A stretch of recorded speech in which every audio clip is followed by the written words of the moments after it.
Hello and a warm welcome back to the Pitchside podcast. I am your host, the HOD of the PSP. Like, share, comment on the YouTube version of this podcast and subscribe to the YouTube channel. Enable notifications to receive all the updates from these episodes and all the content on the channel. Of course, is going to be the penultimate episode of the podcast. Tomorrow will be the last one before I take a week's break, and then we'll return with some proper Eurocast talk, of course, heading into the Euros. Join us here for episode 167. This episode is going to be a general talk about the Euros, of course, as we head towards that competition. Of course, we're getting closer and closer. It's less than 3 weeks for the Euros, and we should be talking about the favourites. This is not in any means an analysis of their groups in particular. It's more of a general talk about who's going to be the sort of a big favourites to win that competition come June. And of course we have to start with the top favourites. In my opinion, it's France. It's absolutely the side that maybe should be on top of any list of favourites for the Euros. Of course, let's remind people of their squad, by the way, if people do forget about it. Hugo Lloris, Mike Mignon and Steve Mandanda are the goalkeepers. In the back they have Raphael Varane, Kurt Zouma, Presnel Kimpembe, Lucas Hernandez, Benjamin Pavard, Lucas Digne, Léo Dubois, Jules Koundé and Clément Lenglet. In the midfield department, of course, Paul Pogba, N'Golo Kante, Corentin Tolisso, Adrien Rabiot, Moussa Sissoko and Thomas Lemar. And up front, Kylian Mbappe, Antoine Griezmann, Kingsley Coman, Karim Benzema, Olivier Giroud, Marcus Thuram, Ousmane Dembele and Wissam Ben Yedder. Obviously, the fact that they lost last Euros, of course, maybe made them a little bit more, a little bit more excited, a little bit more enthusiastic about winning this one.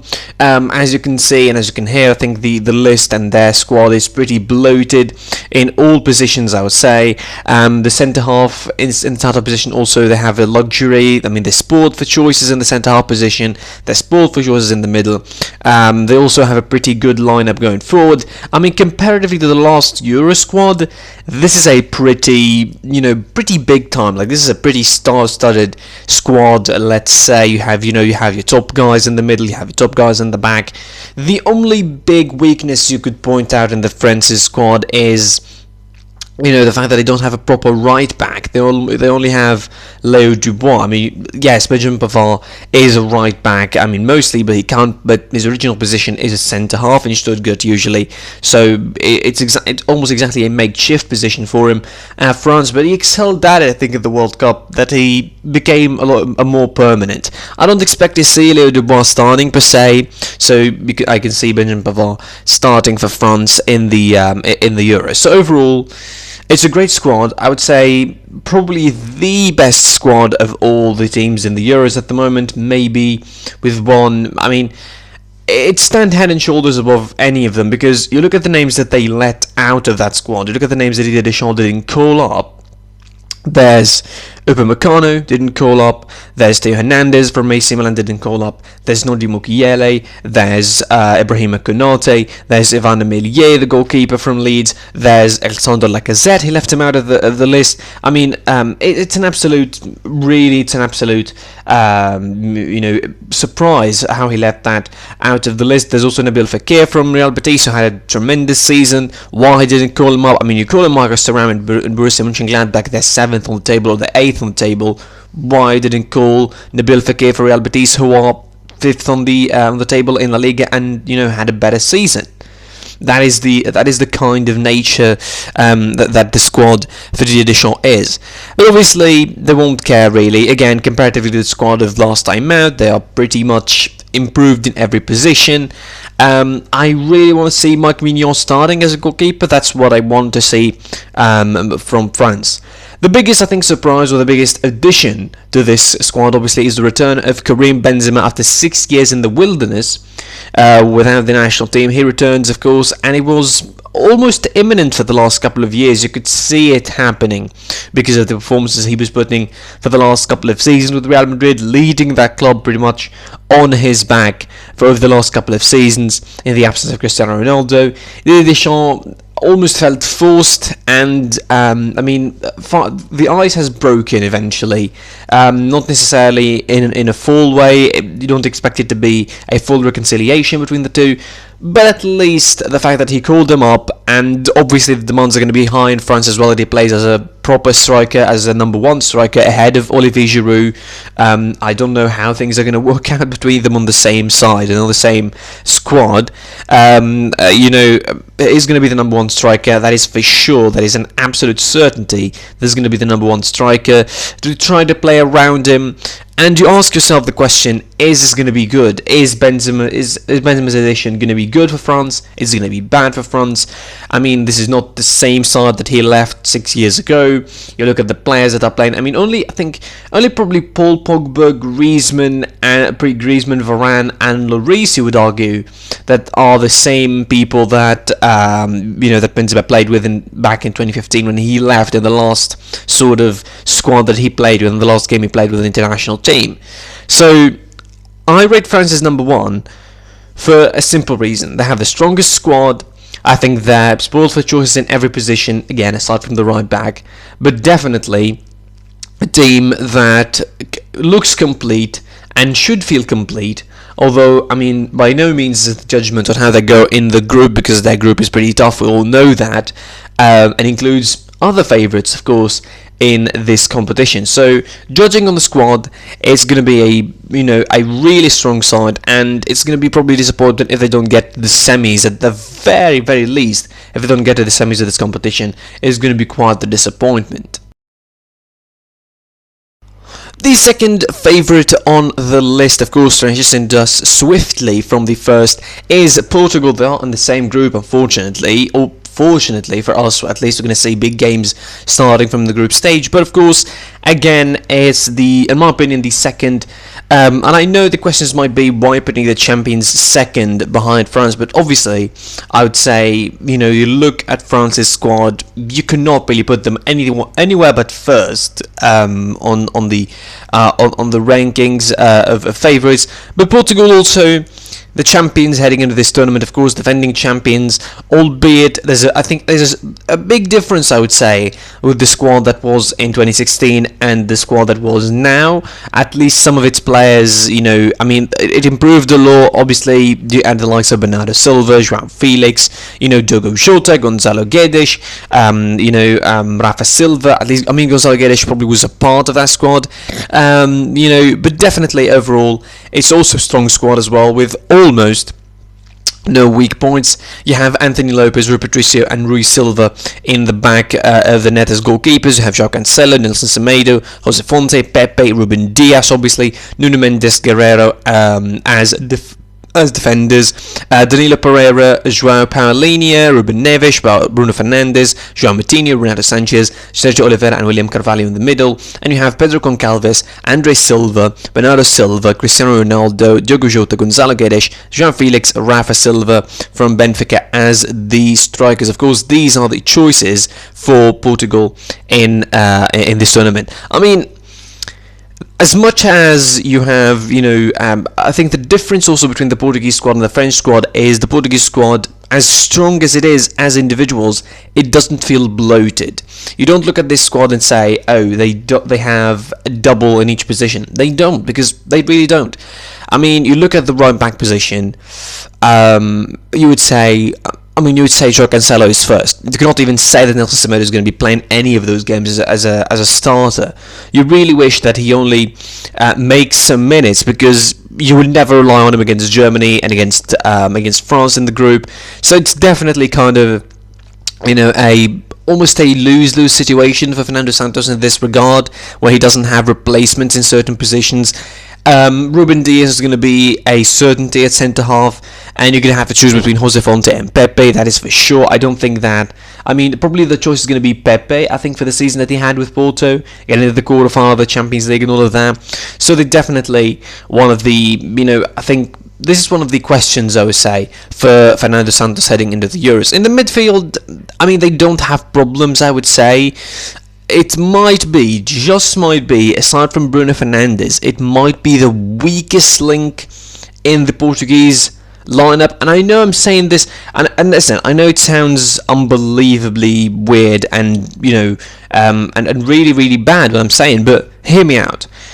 Comparatively to the other lineups, to the other lines in the Portuguese side. You look at the attack, you look at the defense, you look at their fullbacks. Looking at the attack in particular, the lineup of the midfield feels pretty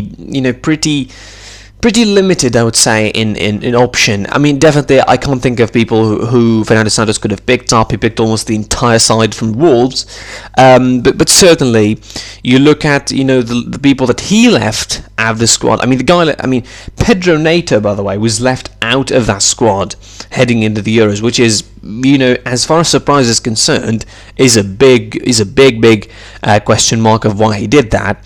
Again, the midfield line for Portugal, I think, outside of Bruno Fernandes, it might not have that strength that people think of. Yes, João Moutinho is still good. Ruben Neves is fine. William Carvalho is a really good CDM, as well as Danilo Pereira, who had a decent season with PSG. But they don't have the star power the likes of Pogba in France have, the likes of Conte in France have. You don't think that they can be at the level of Kimmich and Goretzka in Germany. So overall, this might be their weaker link, the transition between the defense and the attack. They have strong. I mean, if you look at the lineup of the defense that they would have on paper, you look at João Cancelo, Pepe, Ruben Dias, Rafael Guerreiro. That's a defense of the tournament right there. That is a defense that could win you a tournament, just like the last one did in 2016, with Pepe as well being part of that as well, and Jose Fonte being part of that too. So it definitely is. The Ruben Dias is going to be the constant, and you're going to have to change between Jose Fonte and Pepe, or probably maybe change between them both, and you rest them in the third game because there will be some travel, all of that.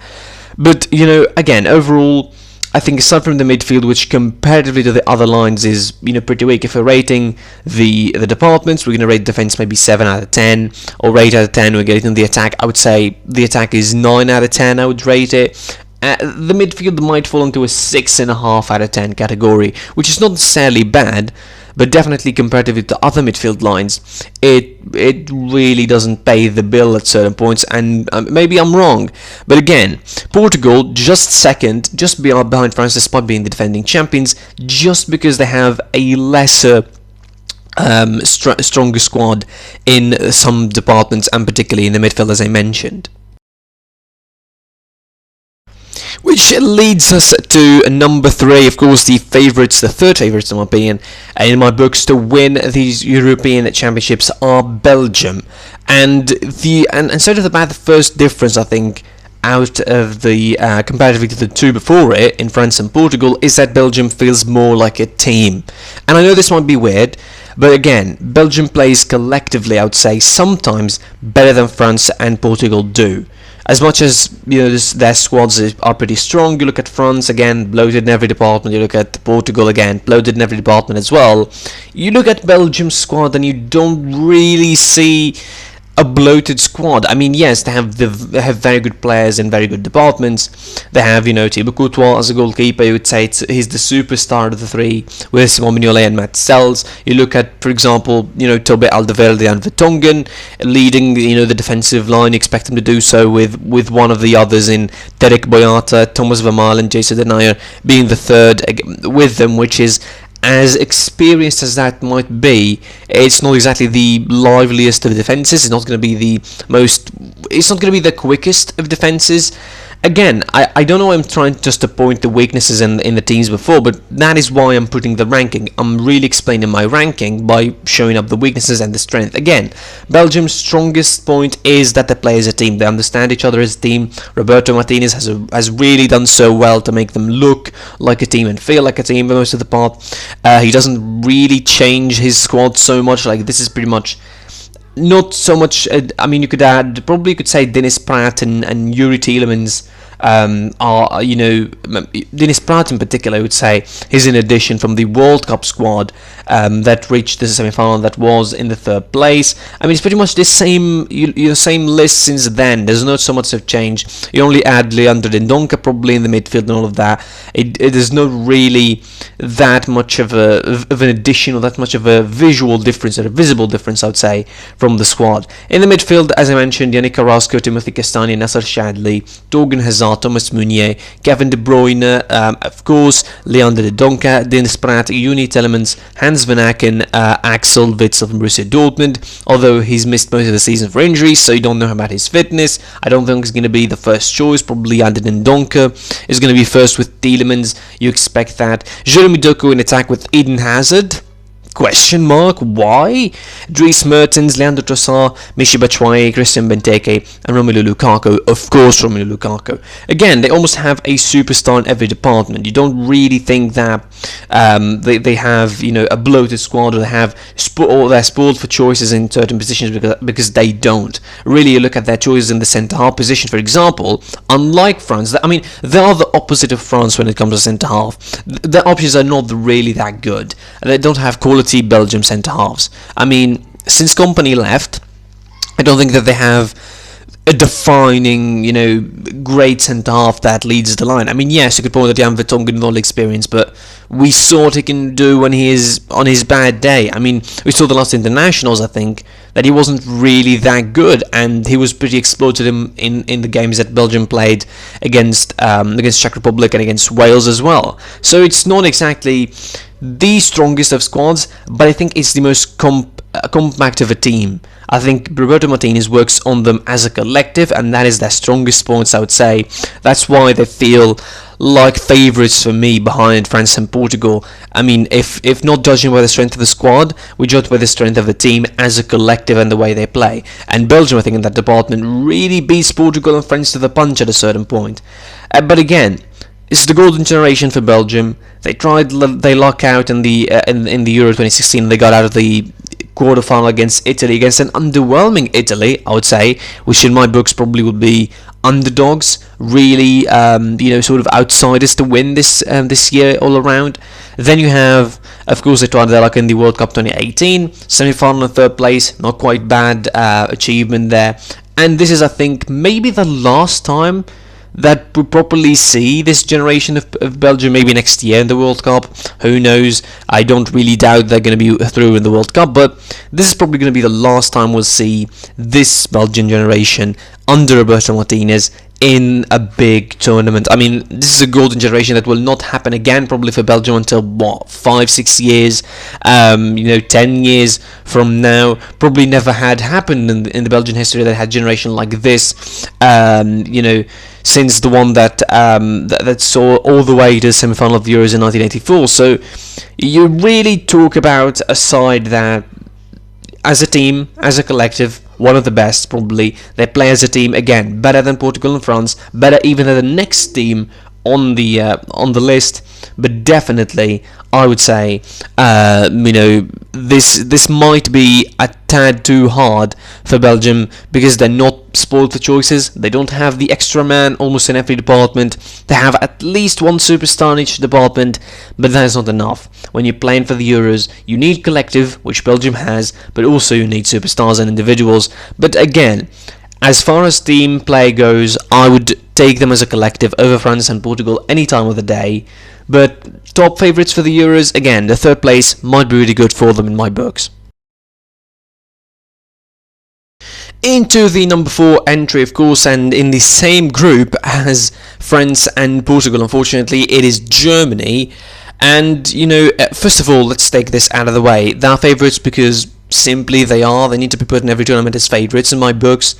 And because everyone expects them to be favourites in any tournament. But judging it, realistically, they're just ahead of the next entry because they don't have, they really don't have, the expectations, I would say, that the next entry has, and that's what puts pressure on them. I feel like the German squad, again, and the German, public, in terms of sport, after the World Cup 2018, probably got enough of expecting from the German national team, got really enough of expecting the German national team to be, to be dominant or to be top favourites, because they don't want to be disappointed like the 2018 World Cup was, and it was a disaster of a World Cup as well, if you want to judge it that way. Is not, Germany at number 4, again, this is more of a emotional kind of choice. No, my rationale for this is that just I support Germany, or I'm excited about Germany always, so I put them at number 4. But again, judging by their squad, also it's a pretty good squad. I mean, it's a really, really good squad with loads of talents in it. And, the return of Thomas Müller, in my opinion, probably would add a lot of experience, a lot of galore to it. Also, the addition of Mats Hummels. I mean, this is, Joachim Löw at least is going to leave on a high note calling those up. Even if he doesn't end up winning the Euros, even if he doesn't end up getting anywhere close to winning the Euros, at least he will be remembered for burning the hatchet with those senior players in Thomas Müller and Mats Hummels, bringing them back to the national team, bringing them back to the fold, involvement with the younger players, with the unexperienced players, and give them a dose of adrenaline ahead of the Euros. The squad, of course, it's the usual suspects, starting from the back. Manuel Neuer in the goalkeeping position. Then you have Kevin Trapp and Bernd Leno as well with them. With no Ter Stegen in sight. I can understand it almost why he didn't have the best of seasons really with Barcelona. You can really see it in their play. Lucas Klostermann in the back, Robin Gosens from Atalanta, Matthias Ginter, Mats Hummels as you mentioned, Niklas Süle, Antonio Rudiger had a really, really good season with Chelsea and expect him to be a number 1 choice in the lineup. Robin Koch from Leeds, then you have Marcel Halstenberg and Christian Gunther. Then you have Emre Can in the middle, Joshua Kimmich of course, Guy Havertz, Toni Kroos from Timo Werner, Chelsea, Kevin Volland from Monaco, Jonas Hoffmann, Thomas Müller, and Florian Neuhaus, Leon Goretzka, Leroy Sané, Serge Gnabry, Ilkay Gundogan, and Jamal Musiala in the midfield and strikers department. So that is, in my opinion, as strong of a squad as Germany would pick. Probably the biggest and maybe the most really on the nose kind of weak point in this German squad is the fact that don't have a striker. They really don't have a striker. Look at Timo Werner. He's not an out-and-out striker. He might be a 9.5, but really this season with Chelsea has set him up so bad.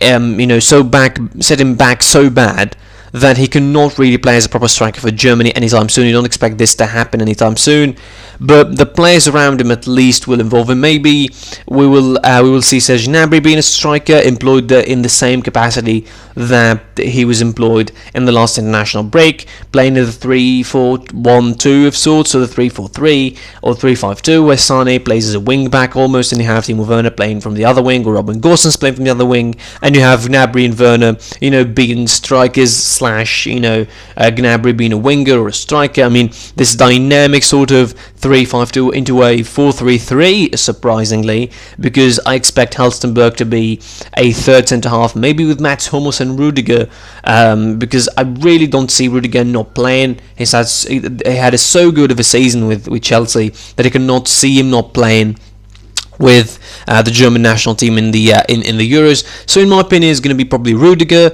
Hummels, and Marcel Halstenberg as 3 in the back. Süle could be a decent choice. He played right back for Bayern, so he could slot in right away, move from a 3 in the back to a 4 in the back quite decently. He's been in that position, he's done it before, so it's not going to be weird.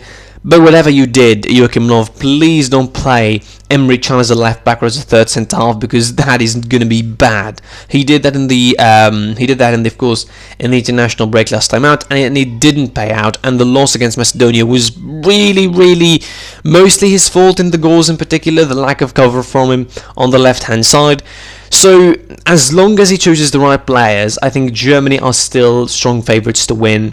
A strong squad. As all for the favourites really, but again with the weaker point being not having a striker, maybe, just maybe, this is going to set them bad in certain matches. Against France, against Portugal, have strong defences. If you're not taking your chances, and I expect them really to create a few chances against both, but if you're not taking those, you're really conceding on the other end, because I don't think you have the most defensive solidity overall. Yes, Rudiger is good, Hummels is good, Süle is good, but they're not exactly the quickest, not exactly the liveliest, and against likes of Mbappe maybe in France, against Griezmann, against Benzema, He's a wily veteran, you don't really forget about him. If they're going to be serving crosses at that guy, and you're not covering, and you're not, putting your defense really well in anticipation, you're going to be losing lots of goals, and it's going to end up probably as catastrophic of a campaign as the World Cup was in 2018. And you're going to end up winning one game, which probably will be against Hungary, and that is not a pushover either. And Hungary is not a bad team in of itself. So in my opinion, again, if we're rating the German squad, it has this glaring weakness, almost looking at you, the fact that they don't have a proper striker. But again, they're still one of the favourites, and in a group of death with France and Portugal, the head-to-head competition between those three is going to determine a lot of what is going to happen, of course, in the group for the Euros, and that's why I put them at number 4. And let's round up, of course, the top 5 entries with England, of all people. I think maybe it's more of an outsider's pick when you look at it from a numbers perspective. I mean, putting them at number 5 makes them really outsiders more than favourites, but I think, again, the tournament has 24 nations, so why not put England as number 5? And this is purely to the fact that they have so much talent involved in their squad, really, from the back to the midfield to the front. They have so much talent, so much youth as well, which is an important factor, I would say. Again, it's not just a strong squad, it's a very lively squad, a very young squad, a very exciting squad if you look at it from any perspective. This is of course the provisional squad, not yet. It's not yet the final product. We'll see at the 1st of June how things are going to be going out.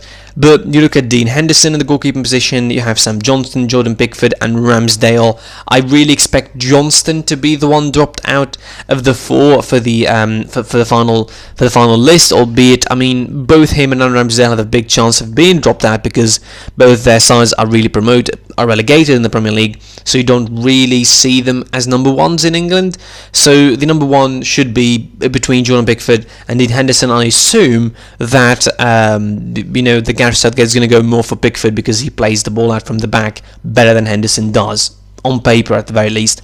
In the defensive department, usual suspects, John Stones, Luke Shaw, Harry Maguire, of course, Alexander-Arnold. We will see if he's going to get dropped for the final list. I don't think so, particularly when you have Kyle Walker and you could employ him as a third centre-half. Tyrone Mings, Reece James, Connor Cody, Ben Chilwell, Ben Godfrey, Kieran Trippier and Ben White. Those two, the Bens, Ben Godfrey and Ben White, I expect them both to be dropped, I would say, out of the final list. I don't see a world where, maybe with Connor Cody as well, the three of them being dropped really out of this list, because you cannot drop Ben Chilwell. You simply cannot put the likes of Harry Maguire, if he's fit for the Euros, because his injury is still not exactly healing as fast as people expect it to be. So you can see who's going to be dropping out of the final list. Then you have in the midfield, of course, Mason Mount, Declan Rice, Jordan Henderson, Jude Bellingham, Calvin Phillips, a good season with Leeds, Jesse Lingard, who revitalised himself at West Ham United, and then you have James Ward-Prowse. So this is a pretty understandable, pretty comprehensible list in the midfield for England. Then you have the attack, again, the usual suspects of Harry Kane, Marcus Rashford, Raheem Sterling, Dominic Calvert-Lewin, who impressed in the last international break, Phil Foden, of course, Jack Grealish, Mason Greenwood, Ollie Watkins, Jadon Sancho, Bukayo Saka as the final pieces. I mean, this is going to be the hardest department to pick out from and to drop out of for the Euros. Who's going to be dropping out? I mean, it's really a hard choice going to be to make. I mean, who dropping out? Dominic Calvert-Lewin, Bukayo Saka, Ollie Watkins. Probably the cut is going to be happening for Ollie Watkins, maybe just because he's unexperienced a little bit. You would probably pick Jadon Sancho, maybe.